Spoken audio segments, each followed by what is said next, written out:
Bonjour à tous, nous allons parler justice toute la semaine dans Panorama. Nous sommes au tribunal judiciaire d'Annecy et pendant toute la semaine, je vais recevoir des invités EES. On va s'intéresser à la justice au féminin. On va surtout essayer de vous faire comprendre le rôle de chacune dans ce monde judiciaire. Et on commence avec vous, Claire Gada. Vous êtes la présidente du tribunal judiciaire d'Annecy. On est un petit peu chez vous. Merci de nous accueillir ici.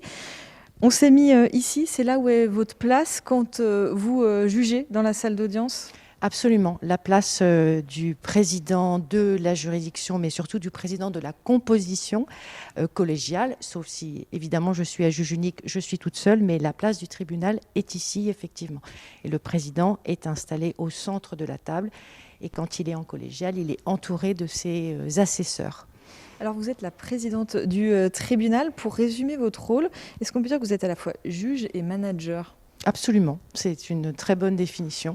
J'ai la double casquette d'une part de présidente, donc je suis effectivement chargée de la gestion et de l'administration de ce tribunal, à la fois s'agissant de mes collègues magistrats du siège, et puis à la fois sur un plan, on va dire, plus général de l'organisation, de la façon dont la justice est rendue localement dans le tribunal judiciaire et grâce au tribunal judiciaire d'Annecy. J'ai également des fonctions un tout petit peu annexes, mais qui prennent une place très importante en ce moment. C'est que je suis, en qualité de présidente, responsable du bâtiment public et donc chef de cet établissement, avec tout ce que cela indique, notamment en ce moment dans la gestion des contraintes sanitaires pour l'accueil du public dans ce bâtiment. Donc ça, c'est ma première casquette en tant que présidente.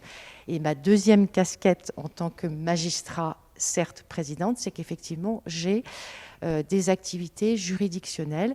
Et donc, je continue à être magistrat, juge, et vrai juge, entre guillemets, puisque je rends des décisions avec ma casquette de magistrat du siège, de juge. Et vous avez encore le temps de le faire ? On prend le temps de le faire. Enfin, en tout cas, oui, c'est des journées, incontestablement, j'ai des journées qui sont bien remplies. Mais c'est important pour moi, et je crois que c'est aussi important pour mes collègues, c'est important pour l'institution judiciaire, que je puisse continuer à côté de ces fonctions de direction et d'administration, de gestion, d'avoir des activités juridictionnelles parce que c'est d'une part le cœur du métier de magistrat, le cœur du métier de juge, en tout cas de juge du siège, et ça me permet aussi effectivement d'avoir une vision plus technique, plus précise, plus concrète et plus sans doute correcte de la façon dont la justice s'exerce sur ce territoire, sur ce modeste territoire du ressort du tribunal judiciaire d'Annecy. Mais effectivement, c'est important d'avoir des activités juridictionnelles. Pourquoi vous avez choisi ce métier-là ? Alors pourquoi je crois, alors c'est pas forcément très modeste comme réponse, mais je crois que, et puis c'est pas forcément très original non plus, l'idée était et a toujours été d'exercer une fonction utile. Voilà. Je crois que c'est ça qui a déterminé assez tôt, puisqu'en réalité j'étais en 4e, quand j'ai été amenée, je vous raconte ma vie, quand j'ai été amenée avec ma classe dans une salle d'audience correctionnelle par un professeur de français. Et voilà, j'ai découvert de façon complètement anecdotique dans le cadre de ce programme scolaire l'univers judiciaire. Alors, je ne veux pas dire que la vocation est forcément née de là, mais effectivement, ça m'a donné envie de m'intéresser de plus près au domaine de la justice, au fil de l'eau. Hein, j'ai pas découvert derrière Montpellier à Notre-Dame tout d'un coup touché par la grâce, mais voilà, c'est ce cheminement-là. Avec cette notion, oui, d'utilité, d'être au service du public, au service du justiciable, cette notion qui, je crois, m'a guidée, et puis après des études de droit, et puis après un parcours assez classique au siège en ce qui me concerne. Pour ma part, je n'ai fait que des fonctions de magistrat du siège, de juge, donc pas de procureur.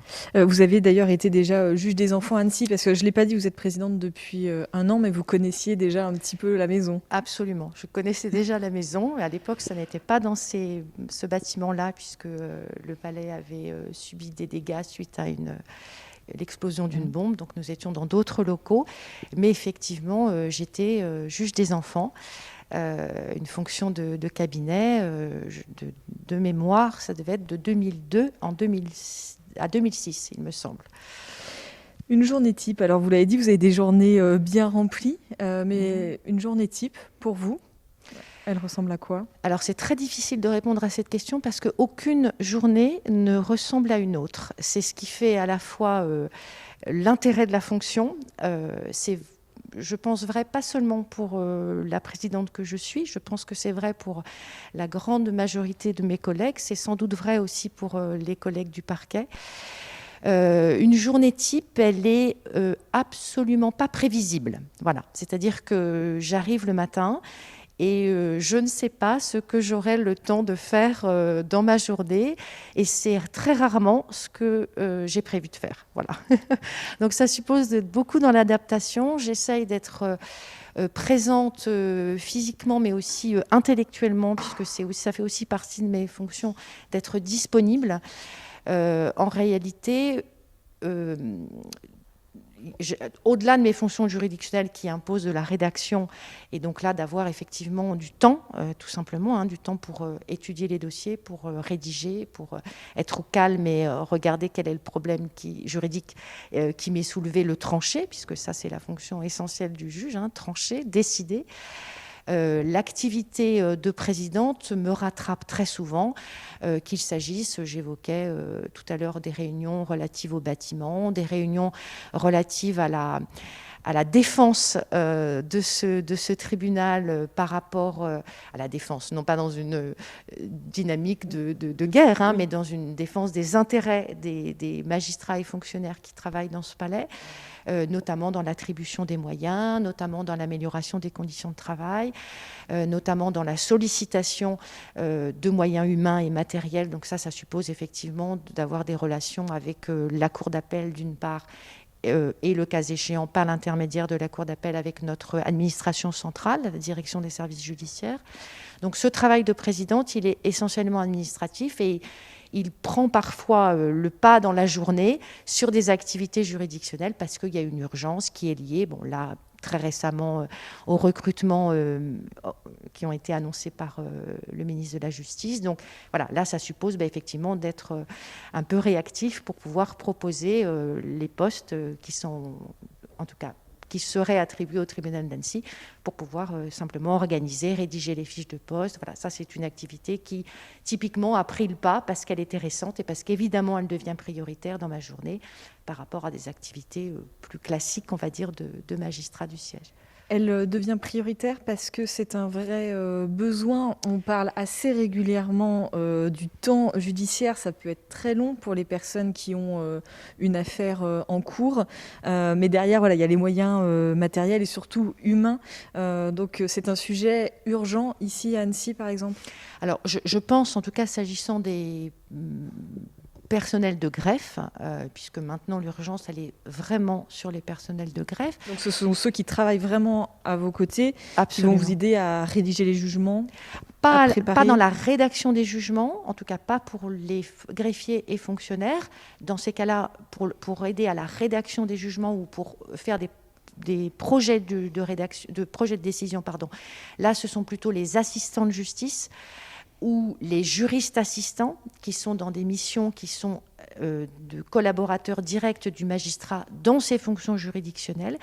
Mais le personnel de greffe, il est en amont et en aval de l'audience, en amont et en aval de la décision, le partenaire incontournable du magistrat. Un magistrat sans greffier est inutile. Voilà, Et là, ça manque à Annecy. Et là, incontestablement, à Annecy, mais ce qui n'est pas une originalité, c'est vrai sur le territoire national, compte tenu de la pyramide des âges et de la démographie du corps, un certain nombre, effectivement, de postes de greffiers et fonctionnaires est vacant.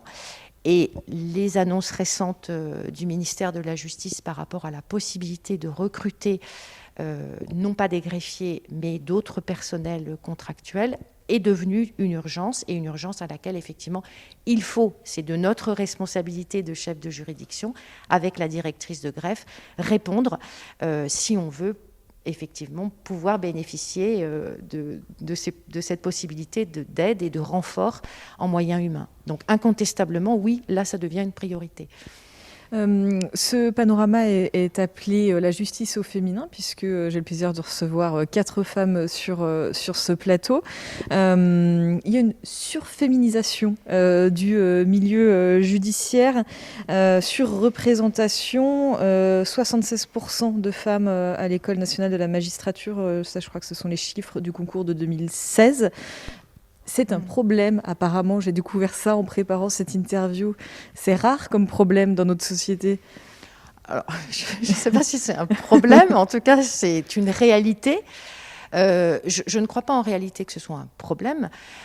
C'est une traduction de la surreprésentation des filles dans les études, de droit, puisque cette surféminisation, elle est constatée également chez les avocats, par exemple, dans les métiers de justice au sens large. Je ne crois pas, en tout cas dans l'application de la règle de droit et dans le rendu de la décision et dans l'application de la justice, le fait qu'il y ait beaucoup de femmes, effectivement, de façon surreprésentée, un nombre de femmes important, je suis sûre que ça ne change strictement rien dans l'application de la loi et dans la façon dont la justice est rendue.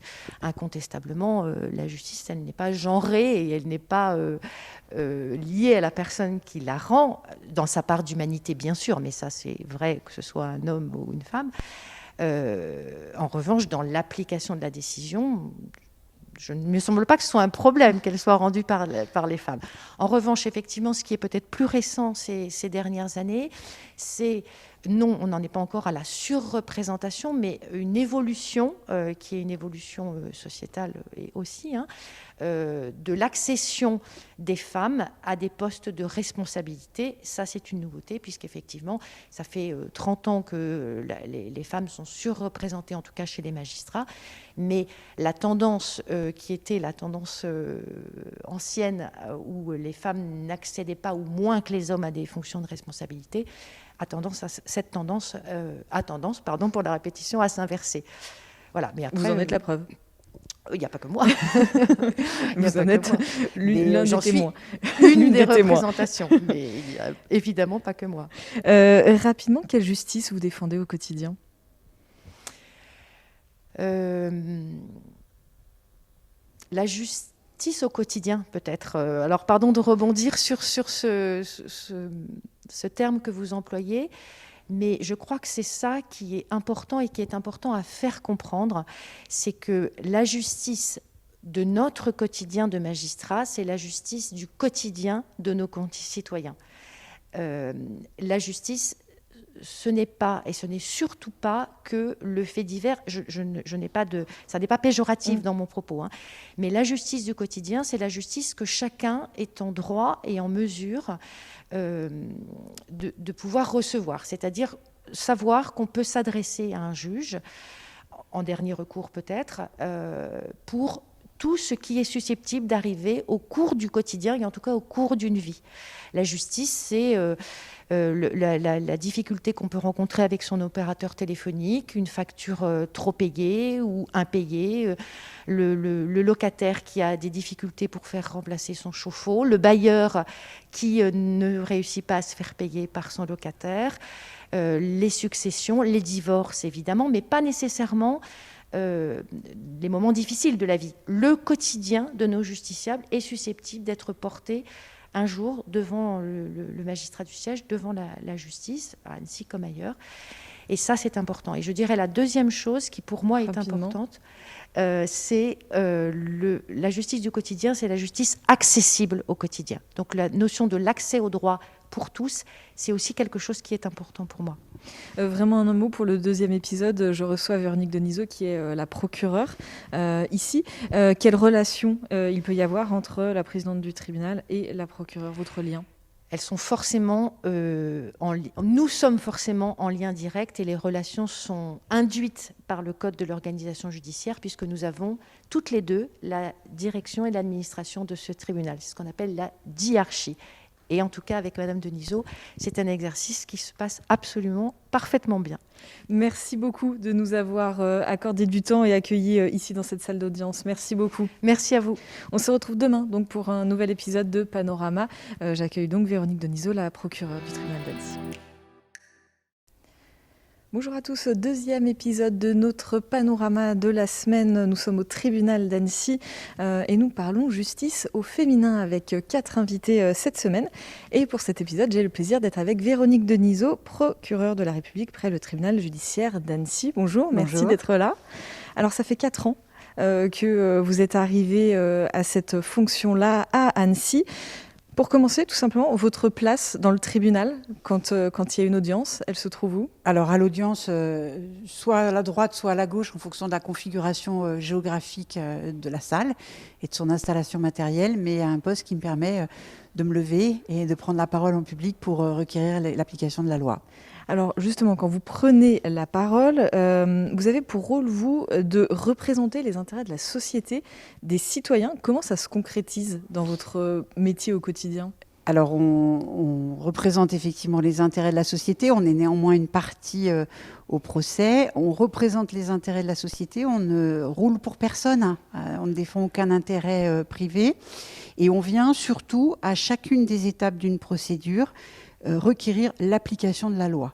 Demander la culpabilité, par exemple, dans un procès pénal d'un auteur et demander une peine, en surveiller l'exécution sur un dossier dont nous avons été, dès l'origine, en maîtrise de l'enquête et de l'instruction, par exemple. Qu'est-ce qui vous a donné envie, vous, de faire ce métier-là ? Le parcours professionnel, c'est une histoire assez privée qui peut être jalonnée de différents éléments. Je suis arrivée au droit un peu par hasard. En revanche, je suis magistrat du ministère public depuis ma sortie d'école, avec quelquefois l'envie de passer au siège, puisque c'est une des possibilités qui nous est offerte. Ça ne s'est jamais concrétisé et je pense que je me réalise pleinement dans les fonctions de magistrat du ministère public. Ça correspond, je pense, à ma personnalité. Alors les procureurs, on a aussi l'habitude de vous voir lors de grandes conférences de presse, quand il y a des faits divers, des choses marquantes. Vous êtes aussi celui qui va communiquer auprès du grand public, auprès des médias, quand il y a une affaire très médiatique. Comment vous l'appréhendez, ce rôle-là ? Alors, c'est une fonction, une des plus délicates, je pense, de nos fonctions. Nous sommes formés de plus en plus, et j'espère de mieux en mieux, par l'École nationale de la magistrature à la prise de parole en public dans un cadre d'information des médias. Et la loi nous donne effectivement à nous seuls la possibilité de communiquer lorsque nous l'estimons nécessaire pour permettre une information objective du public et surtout éviter la diffusion de fausses nouvelles ou de nouvelles ou d'informations inexactes. Et donc c'est vrai que vous avez pris l'habitude, nos concitoyens ont pris l'habitude de voir des procureurs intervenir à l'occasion de conférences de presse sur des affaires très médiatisées, et notamment celui qui est notre maître à l'heure actuelle à tous dans cet exercice parfaitement maîtrisé, c'était le procureur de Paris, François Molins, lorsque vous avez fait connaissance en fait avec ses fonctions et son métier à l'occasion malheureusement des attentats terroristes. Et cette fonction-là, vous dites, vous êtes formé à ça, ça vous confère une forme de responsabilité puisque vous pouvez être à ce moment-là la figure de la justice pour le grand public ? Oui, alors c'est à la fois une responsabilité technique parce que l'exercice est difficile, parce que le temps judiciaire est jamais le temps médiatique et que nous comprenons bien le besoin d'information, mais nous sommes souvent limités dans les informations que nous pouvons donner par les nécessités de l'enquête ou de l'instruction, avec les principes essentiels de la présomption d'innocence et puis la nécessité de préserver les investigations qui sont en cours. Néanmoins, effectivement, on doit donner un certain nombre d'informations et effectivement, on nous forme à cet exercice à la fois sur le fond et sur la forme avec certains de vos confrères qui sont associés à l'école et qui nous permettent d'avoir des média training et des formations très spécifiques. Comment vous travaillez avec les enquêteurs? Comment ça s'articule? Il y a le juge d'instruction, il y a les gendarmes, les policiers. Pour qu'on comprenne bien, votre rôle à vous quand il y a une enquête judiciaire. Le magistrat du parquet, il est toujours le premier informé d'une plainte ou d'un fait susceptible de revêtir une qualification pénale. Donc il diligente et il surveille l'essentiel des enquêtes, puisqu'en fait le magistrat instructeur va intervenir sur les enquêtes les plus importantes, les affaires criminelles ou les affaires les plus complexes, mais qui représentent une infime proportion du nombre d'enquêtes pénales. Et donc le travail quotidien d'un magistrat du parquet, c'est effectivement de suivre les enquêteurs, fonctionnaires de police, militaires de la gendarmerie ou éventuellement douaniers aussi, sur les enquêtes. Les forces de sécurité intérieure, les enquêteurs rendent compte régulièrement aux magistrats du parquet, qui fixent le cadre juridique, qui délivre un certain nombre d'autorisations, qui définit avec l'enquêteur une stratégie et qui, lorsque l'enquête est terminée, va donner une réponse pénale. Et les magistrats du ministère public sont effectivement des magistrats qui sont au contact quotidien des fonctionnaires de police et des militaires de la gendarmerie essentiellement, dans le déroulement de toutes les enquêtes, de toutes les gardes à vue qui sont en cours. Une journée type quand on est procureur à Annecy? C'est beaucoup de travail. Parfois beaucoup le sentiment de se perdre dans des tas de choses, non pas futiles, mais qui sont des petites choses mises bout à bout, où à la fin de la journée, on a l'impression de ne pas avoir fait grand-chose et peut-être de ne pas avoir eu le temps de se plonger dans le dossier qui nécessite qu'on prenne 2 heures de temps au calme pour définir un cadre juridique, une infraction ou s'interroger sur l'opportunité d'une réponse pénale. C'est du travail collectif, beaucoup en lien avec les magistrats du parquet, en lien avec les magistrats du siège, en lien avec les agents du greffe, fonctionnaires et greffiers de la juridiction, avec les avocats, avec les différents partenaires. Le procureur de la République, il est au milieu. Il faut imaginer le parquet un peu comme une tour de contrôle ou une gare de triage, où tout arrive et où tout doit ressortir le plus rapidement et le mieux possible. Et donc, on est en contact avec tous les interlocuteurs de la juridiction. Donc, c'est souvent des journées à 100 à l'heure, beaucoup basées sur le collectif et sur l'interaction avec tous nos partenaires et tous nos auxiliaires. C'est des journées passionnantes, aucune ne ressemble à l'autre. Et il faut imaginer que ce qui fait aussi l'attrait du ministère public, c'est l'aspect surprise de la journée. Alors, ça peut parfois être un peu difficile à gérer, mais c'est vrai que quand on est de permanence pénale, on ne sait jamais ce que va être le prochain coup de téléphone, le prochain compte-rendu d'un enquêteur. Il faut être toujours prêt à malheureusement avoir une affaire qui va sortir de l'ordinaire et être prêt à y répondre le mieux possible. Je dis souvent à mes équipes et aux magistrats qui travaillent avec moi, je pense que la journée d'Éric Maillot, mon prédécesseur, le 5 septembre 2012, vers 17h, était une journée tout à fait normale et tranquille. Et tout d'un coup, elle a basculé dans l'affaire de Chevaline, par exemple. Voilà, c'est ça, être procureur. Et c'est aussi ce qui fait l'attrait au quotidien. On n'est jamais lassé. C'est ce que j'allais vous demander. Alors, si on exclut évidemment les drames humains qui peuvent y avoir derrière ça, c'est ça, vous, qui vous motive, qui vous porte? Ça va être des grandes affaires comme ça, ou Non. Ce sont les affaires du quotidien? Non, c'est pas les grandes affaires. Là, j'ai cité une grande affaire parce que c'est ce qui montre le fait qu'on doit toujours être réactif et toujours prêt à ce qui peut se passer et toujours en position de bien faire son métier. Ce qui fonde, je pense, au-delà d'être d'ailleurs magistrat du ministère public, je pense que ce qui fonde la vocation ou l'envie d'être magistrat, c'est l'humanité, c'est l'interaction, c'est le lien avec les autres. C'est se dire qu'à un moment, on a un rôle à jouer, à une place qui est la nôtre. On ne prend pas celle des autres, mais à la place qui est la nôtre pour résoudre un litige, apaiser un conflit, faire émerger la vérité judiciaire, donner une réponse pénale à une situation. Et au-delà de l'infraction de vol, de meurtre, de viol, d'agression sexuelle, de responsabilité, d'accident de la circulation, toujours ce sont des personnes qui sont dans ces dossiers, auteurs comme victimes. Et tout est intéressant. C'est-à-dire que la prise en charge d'une victime, elle est intéressante. La prise en charge d'un auteur, elle est passionnante aussi. Quelle justice vous défendez au quotidien? Alors, une justice au quotidien, c'est exactement ça. C'est-à-dire que on n'a pas 3 grands dossiers dans nos bureaux, si vous voulez, qu'on est en train de travailler, qui vont nous prendre 2 années de notre temps. On est sur des multitudes de dossiers, des centaines de dossiers tous les jours. Derrière chaque dossier, c'est effectivement un litige ou une situation de conflit ou un accident de la vie, en tout cas quelque chose qui est difficile. Et notre métier, c'est d'essayer de régler cette situation et de lui donner une réponse judiciaire puisqu'on en est saisi. Et donc, c'est du quotidien, de la proximité. Alors, c'est pas parce que c'est un effet d'annonce à l'heure actuelle du ministère de la Justice. La justice, c'est du quotidien, c'est de la proximité, c'est la prise en compte de la situation de personnes qui sont confrontées à une difficulté que seule, à ce moment-là, la justice peut régler. Et c'est véritablement de l'humanité et de la proximité. Alors, j'ai intitulé ce panorama « La justice au féminin », pas exclusivement pour parler de la place des femmes, mais parce qu'il se trouve qu'à Annecy, la procureure est une femme, la présidente du tribunal est une femme, la bâtonnière est une femme. En préparant ce sujet-là, on est dans un milieu, l'un des rares milieux où la surféminisation est un problème, ou en tout cas est un sujet. Ça, vous le constatez au quotidien ? Alors, quand je suis rentrée dans la magistrature il y a 30 ans, on était majoritaire à se présenter au concours, et ce qui se disait, c'est que la féminisation du corps était une dégénérescence du corps. Et on rentrait au concours à 65-70% de femmes, et en revanche, à l'intérieur du corps, la pyramide était inversée. Aujourd'hui, on est effectivement un corps très féminisé. La justice, elle peut être rendue indifféremment par des hommes ou par des femmes. C'est pas la question, puisque au-delà de ce que nous sommes en genre, au-delà de ce que nous sommes en personnalité, au-delà de ce que nous sommes en conviction personnelle, nous devons rendre la justice et faire notre travail en toute impartialité.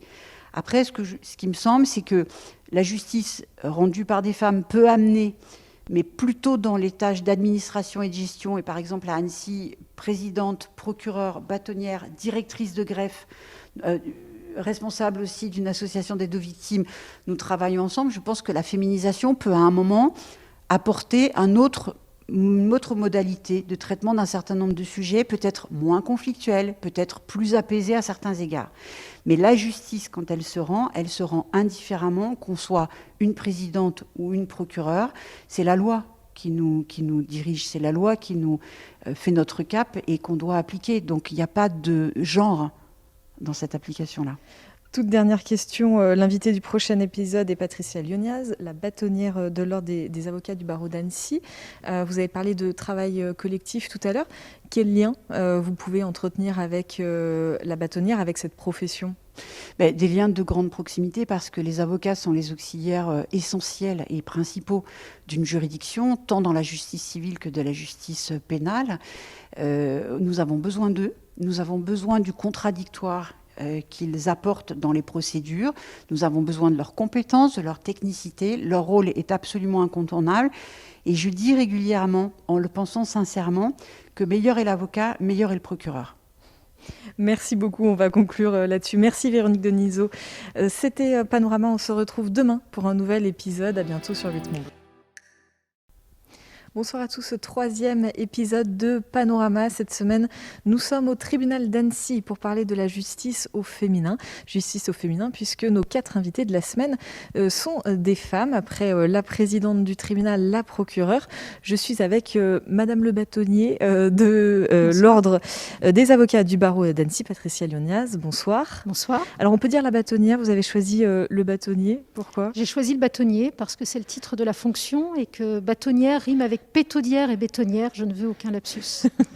On s'est installé ici dans la salle d'audience parce que c'est l'une des places que vous pouvez occuper dans une salle d'audience, en fonction de quel côté vous êtes. Tout à fait. En l'occurrence, devant le box des prévenus, qui a été délesté de ses parois vitrées. Ce fut un des combats des avocats.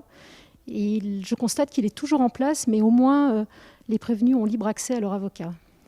Vous avez pensé à Sciences Po, au journalisme avant de choisir le droit. Pas de regret, en fait, tout simplement. Cette profession vous convient parfaitement ? Aucun regret. Cette profession est dans mon ADN. Donc, non. Bon choix a été fait lorsque j'étais étudiante à la fac de Chambéry. Pourquoi le choix d'avocat et qu'est-ce qui vous plaît tant dans ce métier-là ? Un esprit de contradiction très marqué quand j'étais adolescente et surtout l'envie de porter la voix de ceux qui n'arrivent pas à se faire entendre. Et au-delà de ça, une passion pour le droit, tout simplement, la matière juridique, que je trouve absolument passionnante. On retrouve l'histoire de la société au travers de la lecture des codes pénaux, civils.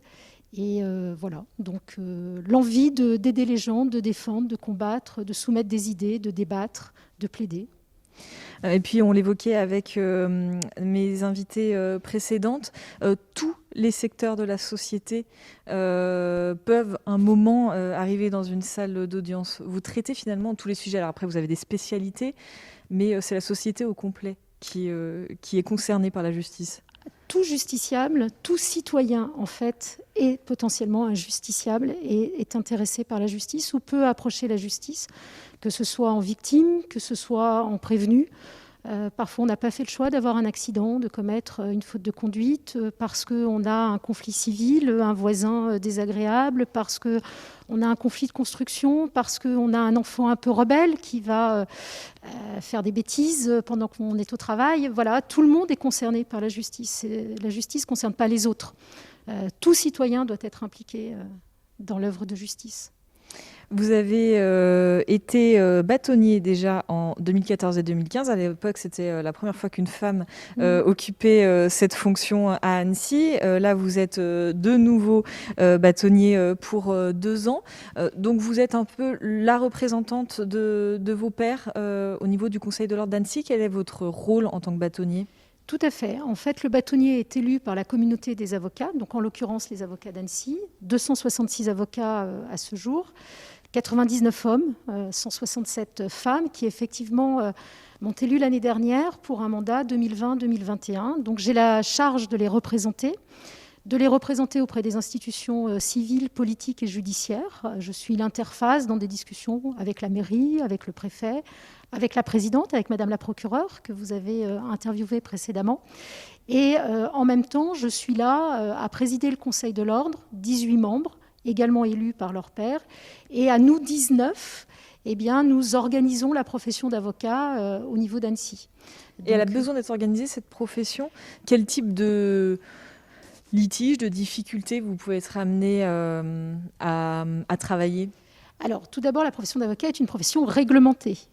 Donc, la création d'un ordre, l'existence d'un bâtonnier et d'un conseil de l'ordre sont prévues par la loi. Et les missions de chacun sont encadrées par la loi et des décrets. Donc nous sommes totalement dans le respect des missions qui nous ont été imparties par le législateur. Et les missions types sont déjà l'organisation de la communauté des avocats. Quels sont les avocats qui viennent s'inscrire à Annecy ? Lorsqu'on a un jeune étudiant titulaire de son diplôme qui vient s'inscrire, on regarde s'il réunit toutes les conditions qui sont requises. Je traite les difficultés qui peuvent survenir entre un justiciable et son avocat. Souvent, c'est une mauvaise compréhension et explication qui est à la source d'un litige que j'essaye de dénouer, des litiges d'honoraires également, des conflits entre avocats parfois, et puis toute l'organisation, veiller à ce que les avocats respectent leurs obligations en matière de formation, de comptabilité et autres. C'est une mission qui est à multiples facettes, qui est très vaste, et puis après avoir une dimension prospective. On parle beaucoup de digitalisation, de dématérialisation. Nous sommes en train, avec la présidente et la procureure, de réfléchir à développer la communication électronique en matière pénale, de la renforcer en matière civile. Bref, plein de sujets qui sont passionnants. Et vous avez encore le temps, quand on est bâtonnier, de faire son cœur de métier ? Ou est-ce que c'est une parenthèse, puisque c'est un mandat de 2 ans ? C'est compliqué. J'ai la chance d'avoir des clients patients. Non, sérieusement, ce sont 2 jobs qui sont à temps complet, mais que j'ai choisi. J'ai vraiment la passion pour les 2 facettes, être avocat au service des clients et être bâtonnier au service des confrères et pour la profession. J'ai aussi un mandat national, en fait. J'arrive à tout faire au prix de journées très, très longues, au prix aussi de 1000 excuses auprès de mes clients, voilà, c'est compliqué, mais j'y arrive. Et j'ai la chance d'avoir des associés et une collaboratrice précieuse. Donc finalement, mis tout bout à bout, je devrais arriver à survivre à ces 2 années. Vous l'avez dit, vous avez aussi des responsabilités nationales. Pour vous, c'est essentiel de faire valoir votre profession, de défendre votre métier tout simplement. Au cours de ces derniers mois, de ces dernières années, on a vu les avocats, les robes noires défiler, manifester. Il y a besoin de défendre votre profession, votre métier ? Oui. Alors, en France, on a besoin de la défendre face à des réformes qui pourraient effectivement compromettre la pérennité des avocats, notamment la réforme des retraites dont on a largement débattu, parce que notre profession, qui est riche de quelques 65 000 avocats sur le territoire national, ne comprend pas que des nantis. Il y a des confrères qui gagnent peu leur vie, mais qui sont animés par la passion de défendre. Donc effectivement, la profession a besoin d'être défendue parce que la profession, elle est indispensable, elle est co-substantielle d'abord à la démocratie, elle est co-substantielle aux libertés, au respect des libertés, à ce droit absolu d'être défendu dans notre société environnante. Une justice sans avocat, ça donne quoi ? C'est impensable. C'est impensable, une justice sans avocat, c'est la loi du plus fort. Je pense d'ailleurs que les magistrats, durant la période de grève de janvier et février de ce début d'année, je pense que les magistrats n'ont pas apprécié que les robes noires ne soient pas dans les prétoires parce que notre société, notre système judiciaire est conçu autour justement de la contradiction. Et le magistrat, pour se forger une conviction, j'ai la faiblesse de le croire, a tout autant besoin, notamment en matière pénale, de l'avis du procureur de la République, mais aussi des moyens de défense qui vont être organisés par un avocat bien plus qu'un prévenu qui comparaît devant lui, qui a peut-être fait 48 heures de garde à vue avant, qui ne sait pas s'exprimer, qui est impressionné par le décorum, par les sanctions qu'il encourt. Donc je crois que c'est une idée absurde que d'imaginer demain une justice sans avocat. Le débat serait nécessairement déloyal. La période est particulière pour la société entière et c'est le cas, je suppose, pour le monde judiciaire. Il y a eu une petite période d'interruption des audiences physiques, mais ça ne s'est jamais arrêté, notamment pour les urgences. Comment vous avez vécu cette période-là professionnellement ? Je crois que, comme pour tous les acteurs de la société, ça a été une période déstabilisante, puisque tout à chacun ignorait ce dont demain serait fait. Au niveau judiciaire, j'ai eu la chance d'avoir deux interlocutrices à l'écoute, c'est-à-dire Madame Gada, présidente, et Madame Denisot, procureure. Et ensemble, nous avons quand même pu permettre un fonctionnement du tribunal pendant cette période intermédiaire. Donc les urgences ont été traitées, les urgences pénales bien évidemment, puisque la liberté est en jeu, donc il ne peut pas y avoir d'interruption de ce secteur. Mais le secteur civil aussi a poursuivi son activité avec des dépôts de dossiers sans audience. Donc nous avons réussi à maintenir une activité pour ne pas faire prendre trop de retard à la justice. Et là, aujourd'hui, quand vous plaidez, c'est avec un masque, c'est devant une salle masquée. Ça change quelque chose à votre métier et à la façon de porter justice ? Moi, j'ai l'impression d'avoir un bâillon. C'est vrai que c'est difficile. Je suis intervenue auprès du président de la Cour d'assises, puisqu'il y a eu une session de Cour d'assises qui s'est tenue sur la fin du mois de septembre et début octobre, pour qu'au moins, dans ce cadre-là où les peines les plus fortes sont encourues, l'avocat puisse enlever son masque pendant la plaidoirie. C'est une demande à laquelle il a été accédé sans aucune difficulté. Alors oui, c'est difficile, tout dépend des magistrats. Certains acceptent que l'on retire notre masque. C'est vrai que le palais de justice d'Annecy a une configuration un petit peu particulière puisqu'on ne peut pas ouvrir une seule fenêtre, donc on ne peut pas aérer. Donc, on a à l'esprit effectivement cette contingence, on a aussi à l'esprit, on participe à l'effort collectif de se protéger et de faire stop au Covid. Donc dès qu'on peut et que les conditions sanitaires sont réunies et que cela ne pose difficulté à personne, nous enlevons notre masque. En revanche, sinon nous le gardons et nous parlons un tout petit peu plus fort. Mais c'est vrai que je trouve qu'il y a une vraie contradiction entre la robe et le masque. Vous donnez un peu de vous quand vous plaidez ? Oui, alors, pour certains dossiers moins que pour d'autres, évidemment. Oui, évidemment. L'avocat qui plaide une cause s'engage dans cette cause. Alors, il n'adhère pas à la cause, mais il a organisé une argumentation, il a organisé un système de défense pour tout mettre en œuvre dans l'intérêt de son client. Donc, évidemment qu'on s'engage, on fait le maximum. On n'a pas d'obligation de résultat, mais on a l'obligation, ce sont nos règles professionnelles, de tout mettre en œuvre pour parvenir au succès, en tout cas de tout organiser pour essayer de défendre au mieux les intérêts de notre client.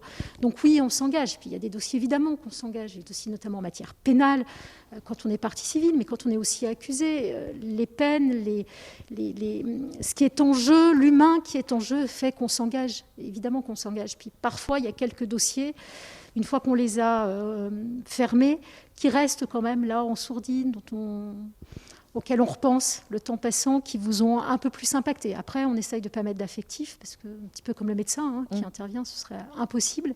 Mais oui, on s'engage, bien sûr. Quelle justice vous défendez au quotidien ?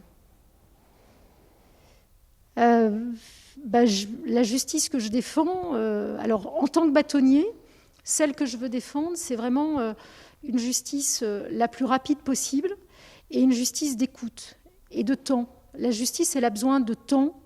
Il faut s'attarder sur les causes. Et je dois dire qu'à Annecy, on a une chance, c'est qu'on peut plaider tous nos dossiers. Ce n'est pas le cas dans certaines juridictions, beaucoup plus importantes, qui ont des contentieux en nombre beaucoup plus important, et où les magistrats n'ont tout simplement plus le temps, pas assez de temps. Donc ce sont des dossiers qui sont déposés, mais qui sont bien construits.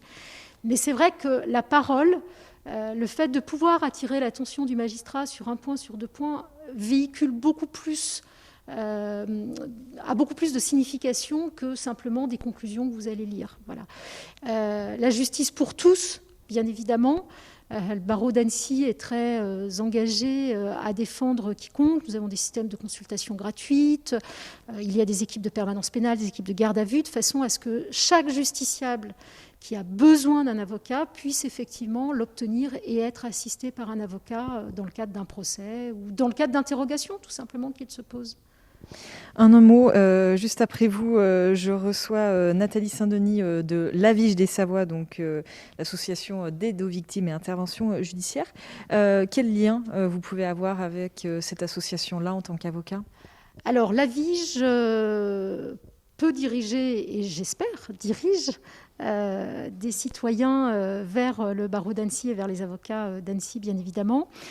Nous pouvons, nous, être amenés à diriger des victimes vers l'Avige parce qu'ils ont un service de suivi psychologique, au moins dans un premier contact, dans un premier rendez-vous. Après, s'il faut un suivi plus pérenne, effectivement, il y a psychologues et psychiatres qui existent.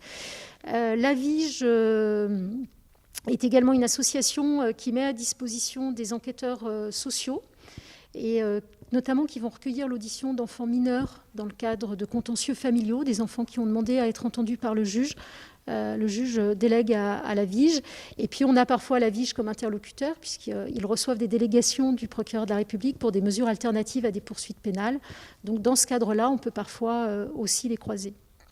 Eh ben, merci beaucoup de votre témoignage aujourd'hui, Patricia Lyonaz. On se retrouve demain donc, avec notre dernier épisode de Panorama. Passez une très belle soirée, à bientôt sur l'écran.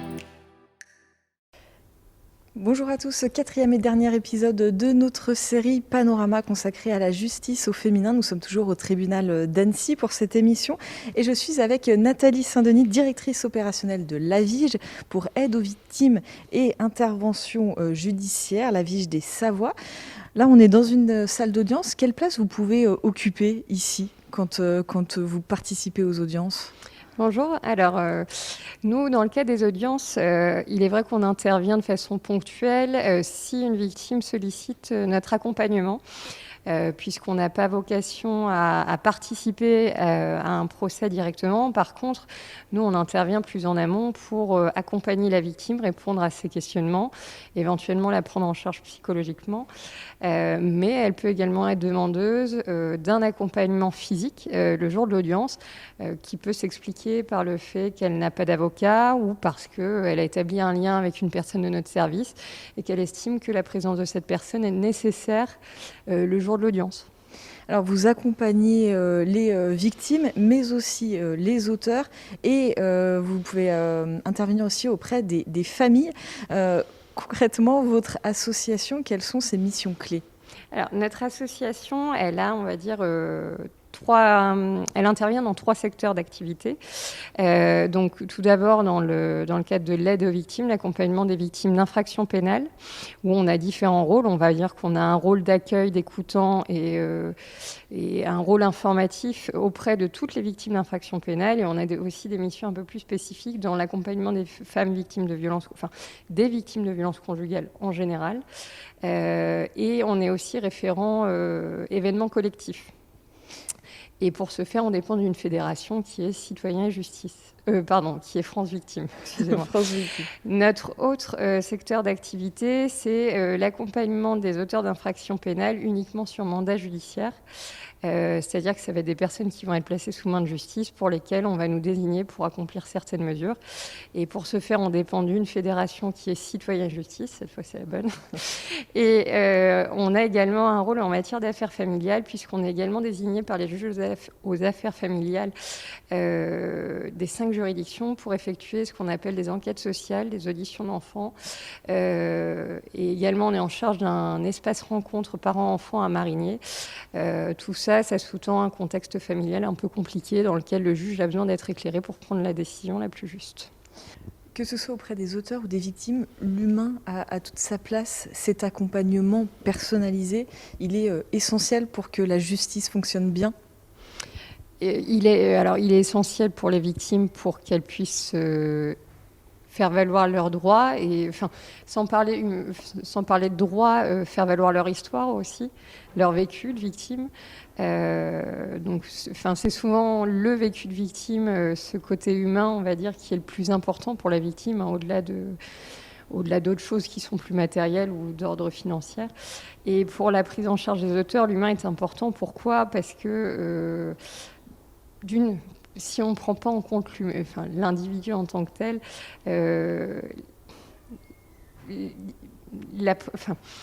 il faut que la sanction ait un sens, qu'elle ait une utilité, et il faut que la personne auteur puisse être prise en charge pour éviter de réitérer tels actes, pour prévenir la récidive d'une certaine façon. C'est pas parce qu'on est mis en cause dans le cadre d'une procédure qu'on n'a pas le droit à une prise en compte de situation. On vient de passer quelques mois forcément particuliers avec le confinement, un déconfinement. Comment ça s'est passé pour vous cette période-là ? Est-ce que vous avez pu continuer à travailler ? Est-ce que vous avez vu plus de cas se présenter à vous ? Alors, nous, on a continué à travailler. On avait mis en place tout un système de permanence téléphonique, que ce soit pour la prise en charge des auteurs, des victimes ou en matière d'affaires familiales. L'axe prioritaire était bien sûr la prise en charge des victimes. Alors, on a eu une activité qui a été dense pendant tout le confinement. On a été très sollicités, mais que ce soit par les partenaires associatifs, institutionnels, puisqu'on intervient aussi, on travaille en collaboration avec les forces de l'ordre, puisqu'on a des intervenantes sociales en commissariat et gendarmerie qui prennent en charge les victimes dès les premiers temps, on va dire, d'une situation infractionnelle, quand bien même il n'y a pas de plainte ou où il n'y a même pas d'embryon encore de procédure. Donc eux-mêmes nous ont sollicité. Les autorités judiciaires, dans le cadre des procédures de comparution immédiate, n'ont pas manqué de nous solliciter aussi. Les victimes elles-mêmes n'ont pas manqué de nous contacter. Donc notre activité a été dense. Post-confinement, elle a également été dense, puisqu'il y a eu toute cette reprise d'activité judiciaire. Et comme nous, notre activité quotidienne dépend de l'activité des tribunaux, comme on est l'association référente pour la prise en charge des victimes, l'accompagnement des auteurs d'infractions pénales et en matière d'affaires familiales sur le ressort de la Cour d'appel, nécessairement, on ne s'est pas ennuyé. Donc ça fait les 2 pays de Savoie, les 5 tribunaux des pays de Savoie. On parle beaucoup en ce moment d'une société divisée. Ça, vous le constatez. Vous, est-ce que vous diriez que vous avez un rôle de lien social ? Une responsabilité dans ce lien social-là ? Quand vous dites société divisée, c'est-à-dire ? On a une actualité, que ce soit politique, sanitaire, etc., où il y a du repli sur soi, où il y a de la violence, où il y a de la division, des tensions. Est-ce que vous contribuez, est-ce que ça fait partie de vos missions de lier les différents citoyens, de lier la société? Nous, la vocation première de nos structures, c'est celle-ci, hein, c'est de pallier à cette division sociale, puisque nous, on n'en prend pas compte, on n'en tient pas compte du tout dans nos prises en charge, et on est là pour au maximum permettre aux personnes de trouver en tout cas une écoute dans un premier temps, et plus si besoin. Mais effectivement, oui, on est là pour faire du lien social, du lien humain, du lien judiciaire, puisqu'il faut savoir que dans le cadre de procédures judiciaires, les gens se posent beaucoup de questions, parce qu'il y a la durée d'une procédure, les étapes d'une procédure. Et il y a besoin de pédagogie? C'est pas de la pédagogie, il y a besoin de comprendre, d'entendre en tout cas ce que les gens vont en dire. Donc déjà, c'est beaucoup d'écouter, d'entendre, de comprendre et parfois d'apporter, on va dire, de l'apaisement. Parce qu'on n'a pas la réponse judiciaire, c'est pas nous qui l'avons, c'est pas nos structures, mais en tout cas, on pourra avoir la réponse pour faire patienter, pour expliquer pourquoi ça prend du temps. Voilà, nous, notre rôle, il est là, finalement. Il est vraiment on est vraiment là pour accompagner du côté victime, pour les aider à vivre quelque chose de très compliqué pour elles. Surtout, ça dépend du type d'infraction, mais quoique même sur des infractions simples, il y a des victimes qui ont beaucoup de difficultés à s'en remettre. Et pour les auteurs, on est là, on va dire, pour les étayer. Alors, on va dire qu'on est moins sur un aspect, il y a peut-être moins d'affect, mais malgré tout, ils ont le droit de se poser quand même des questions dans le cadre d'une procédure judiciaire et ils ont quand même le droit d'avoir des réponses. Donc, parfois, ils les trouvent auprès de leurs avocats. Parfois, il y a d'autres questionnements qui relèvent plus, on va dire, de ce lien social dont vous avez parlé, en fait. Vous, personnellement, qu'est-ce qui vous a amené à la Vige? Quel parcours vous a porté jusque-là?